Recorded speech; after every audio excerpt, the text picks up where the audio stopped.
Meu nome é Tiago, eu junto com a minha colega Jéssica vamos apresentar esse artigo da personalidade, comportamento anormal e saúde, uma avaliação do bem-estar de cavalos policiais. Esse artigo foi publicado pela revista PLOS ONE, o nome original está aqui embaixo, ele foi desenvolvido por esses pesquisadores aqui, a Ivana, Cristiano e Robert, e foi publicado nessa revista internacional. É um trabalho sobre bem-estar em equinos, e a gente vai falar sobre alguns aspectos, e a Jéssica vai começar falando sobre a introdução desse trabalho. Então, né, como o Thiago já falou, vou falar sobre a introdução. A personalidade animal é uma variação comportamental do indivíduo. Então, ela vai permanecer estável através do tempo e das situações, dependendo delas. Então, as características esse trabalho aborda as características individuais versus a ocorrência de comportamentos anormais nos animais. Então, algumas características que são próprias do indivíduo, eles avaliam como ela podendo ou não favorecer a ocorrência de certos comportamentos anormais.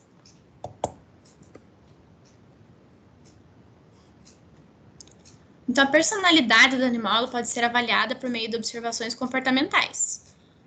Testes, por exemplo, alguns testes que são utilizados, o teste de objetos novos, né, que é inserido um objeto que o animal nunca teve contato, para avaliar qual que seria a reação dele frente a esse objeto, o teste de campo aberto, testes de ambiente novo e o teste de emergência.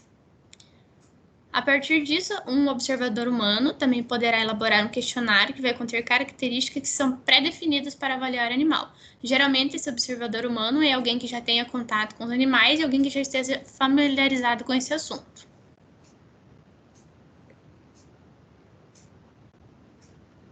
Então, esse estudo, ele buscou avaliar principalmente a personalidade e as condições de bem-estar dos cavalos de polícia brasileiros, por meio de algumas variáveis de saúde física e comportamentais também.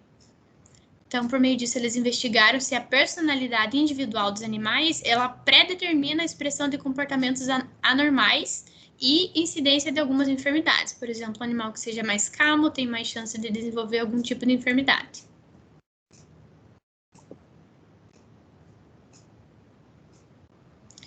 Então, a metodologia, falar de uma maneira bem breve, não foram realizados solicitação ética, né, porque os testes foram não invasivos e eles seguiram todos os modelos internos e práticas de manejo dos cavalos de polícia. Então, na época, não teve necessidade de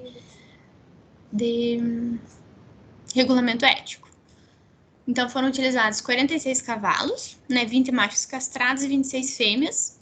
Esses animais, eles realizavam jornada de trabalho em turnos, né, de 45 minutos de patrulha e 15 minutos de descanso. Na instalação do regimento militar, esses animais eles eram alojados individualmente em baias de alvenaria, de 2 metros por 2,5. Os pisos eram de cimento, sem cama, e a porta da baia era de madeira. Os animais eles eram alimentados 6 vezes por dia, onde era alternado entre 2 kg de mistura de concentrados e 2 kg de feno. E água à vontade.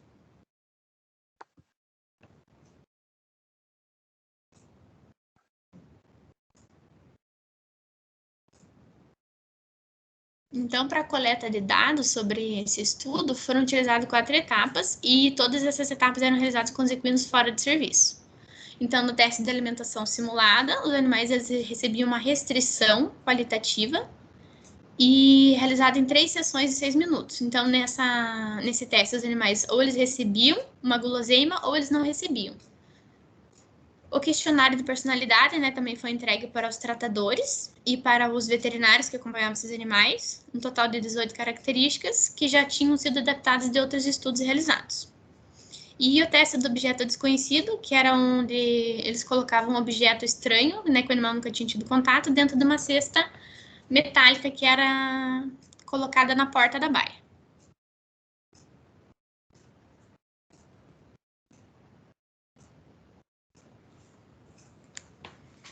Então, aqui nessa tabela tem quais são os traços de personalidade, né, que foram avaliados, ou seja, tem animais ativos, animais agressivos, confiante, curioso, brincalhão, passivo, sociável. Então, essas características são características que já haviam sido avaliadas em estudos anteriores.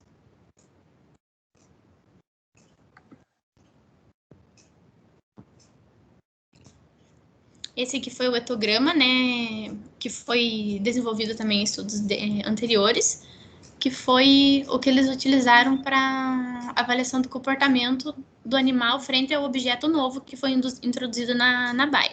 Então, aqui em relação ao comportamento, tem animal que ele fica alerta, em relação à locomoção do animal, o movimento de alerta, se ele vai ficar interessado no objeto ou se ele não liga para o objeto que foi inserido na baia. E a interação com o cesto de metal também. Aqui a continuação da tabela, que também fala sobre exploração, comportamentos anormais, interação social, né, que os animais são alojados em baias, porém eles têm os vizinhos, para ver se eles interagem com os vizinhos. Vocalização, se o animal vai beber água ou não, e outros comportamentos. Bom, durante as fases do teste, né, foram 3 fases, como a Jéssica comentou na metodologia, foi possível identificar 10 diferentes comportamentos anormais.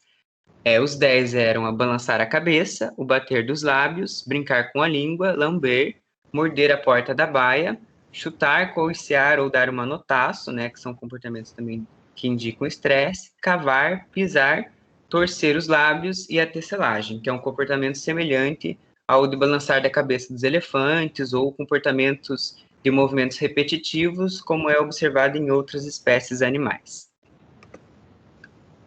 Dos 18 traços de personalidades, 6 foram desconsiderados no estudo porque não apresentaram concordância com pelo menos 2 avaliadores. Então, para ter uma melhor, né, o teste ser mais qualitativo, né, de melhor qualidade, eles eliminaram esses 2, desconsideraram 6 desses 18 traços.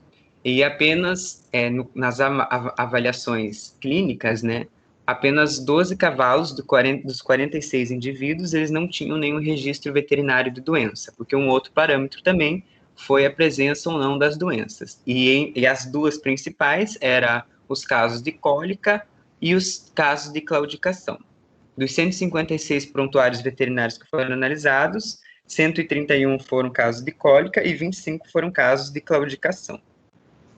O número máximo de casos de cólica para um único cavalo foi de 30 casos, e o número máximo de casos de claudicação para um único cavalo foram 9 casos. Tá? Essas avaliações clínicas também foram importantes, porque também fazem parte do estudo relacionando a parte clínica, né, do desenvolvimento de alguma patologia, comparando com o estado de bem-estar dos animais, tá? Então, alguns desses cavalos, eles apresentavam esse tipo de doença quando estavam numa situação de desconforto, ou seja, sem estar em bem-estar pleno. Os cavalos mais ativos e inteligentes mostraram-se mais propensos a expressar comportamentos anormais, enquanto que os cavalos irritadiços e brincalhões apresentaram menores chances de desenvolver tais comportamentos. Geralmente, os cavalos ativos, que são mantidos em baias pequenas e vazias, tendem a redirecionar sua motivação na expressão de comportamentos anormais. E a associação encontrada no resultado obtido no teste de reação a objetos desconhecidos não obtiveram correlação forte com a avaliação de personalidade, e pode ser devido ao fato de que o comportamento de um indivíduo é afetado por mais de um traço de personalidade e apresenta grande variação individual. E isso também é interessante falar, né, porque cada animal ele vai responder de uma maneira. Às vezes o animal poderia até estar, né, estressado ou não estar em bem-estar, só que ele não demonstrava tanto e não era perceptível pelos avaliadores.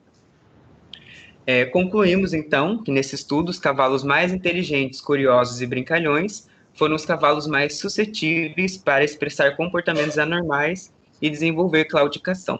E, de acordo com os resultados, também os cavalos passivos, teimosos e confiantes foram mais capazes de lidar com as demandas de ser um cavalo policial. Então, as características, né, de ser passivo, de ser um pouco mais teimoso e confiante, levou a serem cavalos que sofriam menos, né, durante os trabalhos como policiais, e, portanto, como eles teriam um bem-estar maior, por eles não sofrerem tanto, não ficarem doentes ou não apresentarem sinais de estresse, eles seriam mais adequados para serem cavalos policiais.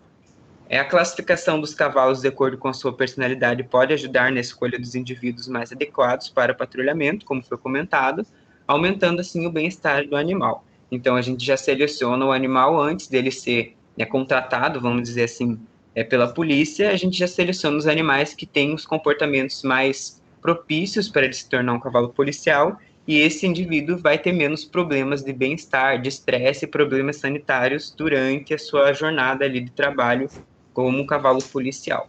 Porém, isso também precisará ser validado por meio de estudos a longo prazo, de mais estudos com outros animais também em outros locais, porque foi avaliado em apenas um batalhão de polícia, né? Isso precisa ser avaliado em outras cavalarias, outras regiões também e outros países, para a gente ter uma definição mais adequada do bem-estar desses indivíduos utilizados como animais, cavalos de polícia, né? Essas foram as nossas referências, na verdade, as referências do trabalho que a gente traduziu. Foram utilizadas muitas referências para chegar nessas conclusões, né, um total de 83 referências. E a nossa análise crítica é que a gente, além, né, dessas personalidades individuais influenciarem na manifestação de comportamentos anormais, vários fatores extrínsecos também estavam presentes, tais como o tamanho reduzido das baias. Isso é um problema grande também, porque pelo relato do trabalho, essas baias eram pequenas, elas não tinham uma cama adequada, então os animais eles ficavam bastante tempo nessas baias e durante o tempo que eles ficavam nessas baias, eles apresentavam sinais de estresse, tinham muito tempo de ócio e também as privações com contatos sociais entre os outros equinos, entre os policiais, e um tempo menor de trabalho, né? Durante a jornada de trabalho deles, eles tinham pouco tempo trabalhando e muito tempo dentro das baias. Também eu coloquei como adendo aqui sobre a câmera instalada no tripé, né? Que eles falam que quando eles fazem a avaliação da alimentar, eles deixaram uma câmera, né? Uma câmera manual instalada dentro da baia com um tripé. Então, será que isso também não influencia no comportamento do equino? Ele não pode se interessar pela câmera como se fosse um objeto novo colocado na baia? Então, seria mais interessante, eu creio, colocar aquelas câmeras de segurança, né? Até hoje em dia já tem muitas baias que são preparados com essas câmeras de segurança para fazer monitoramento dos equinos durante a noite, né? Então, isso seria talvez mais preciso no momento da avaliação. Então, foi isso que eu e o Thiago tínhamos para apresentar para vocês sobre esse artigo. E é isso. A gente agradece a atenção de todos, esperamos que tenhamos conseguido gerar uma discussão interessante sobre o trabalho e até a próxima.